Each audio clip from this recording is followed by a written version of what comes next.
আর এই ছুটির দিনে অবশ্যই বউকে নিয়ে সুন্দর জায়গায় ঘুরতে আসবে। এই হলো সেই ব্রাইটন বিচ, যেখানে হলিউড বলিউড থেকে ডালিউড সিনেমা হয়েছে। কত টাকা খরচ হয়েছে সেটা আপনাদের দেখাই। যেহেতু আধা ঘন্টা সময় আছে, চলো আমরা কফি খাইতে যাই। বাইরে খুবই আসলে ওয়েদারটা গরম, তারপরে কফি খাইতেছি একটু চাঙ্গা হওয়ার জন্য, যেহেতু একটা লং টাইম জার্নি করতে হবে। এই যে পিছনের ট্রেনটা দেখতেছেন, এই ট্রেনটাতে আমরা প্রায় 1 ঘন্টার উপরে জার্নি করছি। তো এটা মূলত সেন্ট্রাল লন্ডন থেকে আমাদের ব্রাইটন নিয়ে আসছে। এই যে বিশাল বড় স্টেশনটা দেখতেছেন, এই স্টেশনের নাম হলো ব্রাইটন স্টেশন। এই জার্নিটা করতে আমাদের 15 পাউন্ডের মতো খরচ হয়েছে।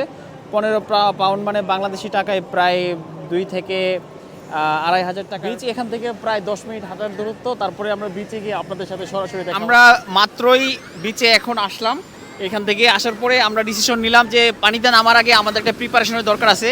আর সেই প্রিপারেশনটা হলো যে অবশ্যই সানস্ক্রিন মেখে নিতে হবে। আমাদের সারা গায়ে মুখে সহ সানস্ক্রিন মেখে নিছি। এই হলো সেই ব্রাইটন বিচ, যেখানে হলিউড বলিউড থেকে